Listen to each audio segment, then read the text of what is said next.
Hi guys, my name is Joe Gannon and welcome to my YouTube channel where I create weekly videos to help you to maximize your LinkedIn content. If you're watching my LinkedIn Crash Course, my 10-part video series to help you to elevate your content, you've done it, you've got to the last video. I really appreciate your time and I hope it's been useful for you so far. The link to that playlist can be found in the description box. If we don't perform a LinkedIn content audit, how do we know what works and what doesn't? Routinely, whether that's every month or every 2 months, you need to sit down and identify your best performing content and your worst performing content. You also critically need to take time to ask your audience how you've helped them and how you can help them further. 99% of creators don't do this. They're literally posting content and hoping for the best. The most successful startups and businesses test their assumptions. You can think that you know what your best performing posts are, but unless you've really looked at the data and the analytics, you're simply guessing. A great book about this, which I would recommend, is The Lean Startup by Eric Ries. In this book, he talks about the importance of testing your assumptions. If you haven't got data, if you haven't actually analyzed your content and how it performs, you are literally just making assumptions. You are guessing about what content works and what content doesn't work. This puts you at a disadvantage and it means you're not helping your audience as much as you potentially could. Just like it's really important to go beyond surface level of your content to really help people and to help them get results, it's really important to look past the surface level metrics and to really dive deep into the data. So let's talk about how you can do an audit of your LinkedIn content, and then I'll talk to you about Shield Analytics, a really powerful tool, and how you can use that to your advantage. Throughout this video, I'm going to define vanity metrics and real world metrics. So essentially, vanity metrics are the fluffy metrics that people look at to get a quick dopamine hit. What we really care about is creating content that has a real world benefit, that helps our audience and provides value, helps us to get more clients if we're selling products and services, and by collecting data that really allows us to create content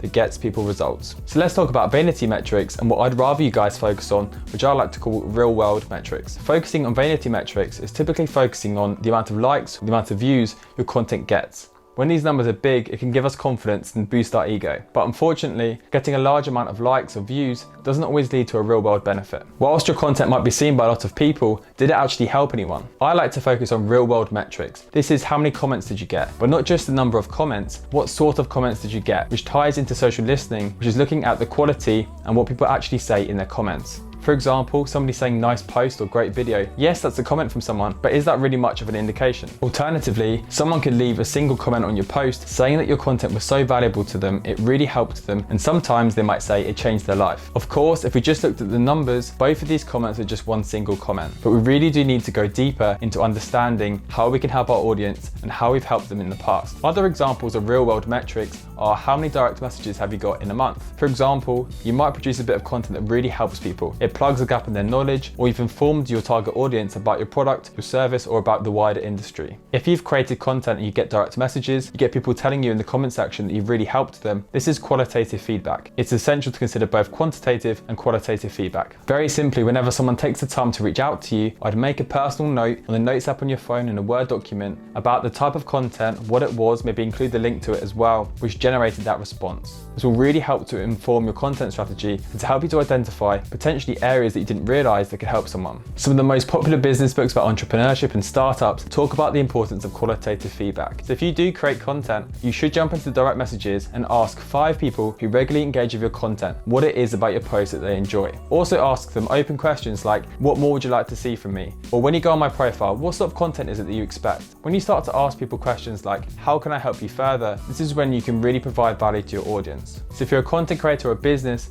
using LinkedIn for content marketing and you haven't done it already, I challenge you guys to reach out to 5 to 10 people over direct message. This could be people who already engage with your content and you can ask them why is that and how can you help them further. If you're a business looking to use content marketing to get more clients, why not ask your existing clients and potential prospects the types of content they would like to see. You do not have to do this alone and it does not have to be guesswork. Answers are out there and ready for you to find. If you're struggling to come up with content ideas, it's invaluable to ask people for ideas. So let's now talk about more about data and the numbers. Yes, views and likes can help you to gauge what content is useful. I would definitely recommend that you focus more on comments, the types of comments, direct messages, and also your engagement rate. If you haven't calculated your engagement rate before, you can do this manually for any of your posts. For any post, simply add the total number of likes, the total number of comments, the total number of shares, and divide that by the total number of views that post got. To get a percentage for engagement rate, multiply that figure by 100. People do regularly ask me what's a good engagement rate percentage to kind of aim for, but in truth, this really does vary across industries, and as we all have different audiences, it really does depend. What I'd recommend that you do is to take 5 different pieces of content, to manually calculate the engagement rate percentage of each, and to take an average by adding them together and dividing it by 5. This now can be your baseline engagement rate, your own average engagement rate, taken as a snapshot in this period of time. Now see this as your baseline to try and improve. Different types of content do get varying levels of engagement. For example, articles and videos are typically seen less, which mean they have a higher engagement rate percentage. So if you do create lots of content, potentially isolate the different content types and work out an engagement rate average for each of these types of posts. You can also manually look at your average likes and comments and shares across your different posts. Some people like to do this on Google Sheets or on a Microsoft Excel sheet. This is important to do, and I would recommend that you do this in your LinkedIn content audit. However, it can be time consuming, and luckily there is a tool called Shield Analytics which is really useful. We have more options and features on company pages on LinkedIn, but for personal profiles, we really are limited with what LinkedIn give us as analytics. But if you're looking to increase your content marketing and to actually get results as a solo content creator or a business using content marketing, Shield really is a great tool. When I first wanted to use LinkedIn for content marketing and to really take it seriously, Shield offer a free 10-day trial, and that was the first thing that I did, and that's a great starting point which I would really recommend. If you're in the process of planning out your content strategy, it's really useful to be able to look at your previous content with Shield backdates to see what has worked and what hasn't worked for your target audience. As you can see here, Shield backdates your content, and you can use custom time periods to see the total number of likes, comments, shares. Your engagement rate percentage gets calculated automatically, and you can really easily see your best performing content and your worst performing content. Very simply, you want to do more of what's worked, and each month you want to allow wiggle room and flexibility to trial new content approaches with your audience. Personally, every month I audit my content and take a hard look at the numbers. I look at my best performing posts, the posts that got the most comments, because as we know, receiving comments can mean our content can be shown to more people. So I look at this content and I'll start to dissect what it is I did well and potentially how I could improve my content. I'll also look at my worst performing content. Maybe this content was posted outside of the optimal times, where in Shield you can see the exact date and time that you posted your content, which after you post content on LinkedIn, you no longer have this information. Shield helps you to get out of the dark because you can literally see the date and the time which works best for your audience. I'd really recommend that you guys make the most of the free trial of Shield to audit your content or to evaluate how changes in your content strategy have impacted and if they have benefited your audience. In Shield as well, you can also see how your audience is growing, and for businesses,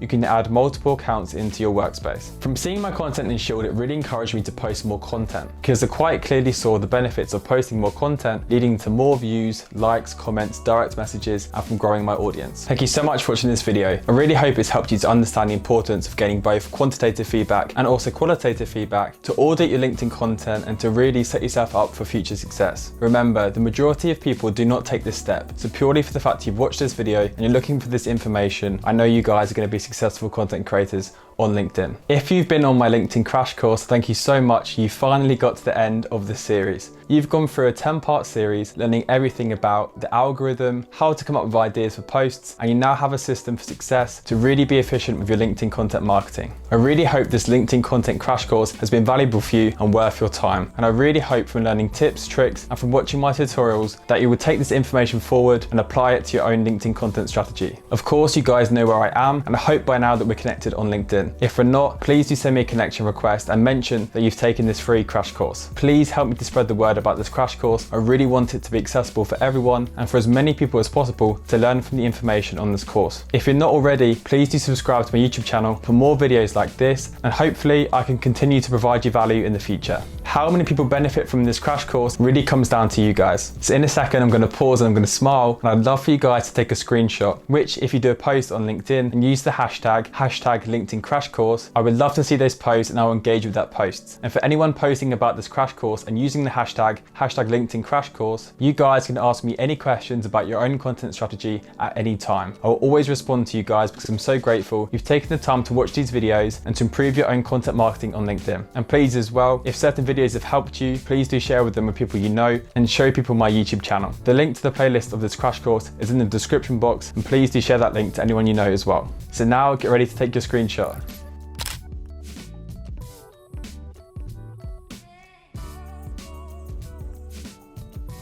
Again, thank you so much for watching this crash course. I really hope it's been useful, and I look forward to seeing your content on LinkedIn.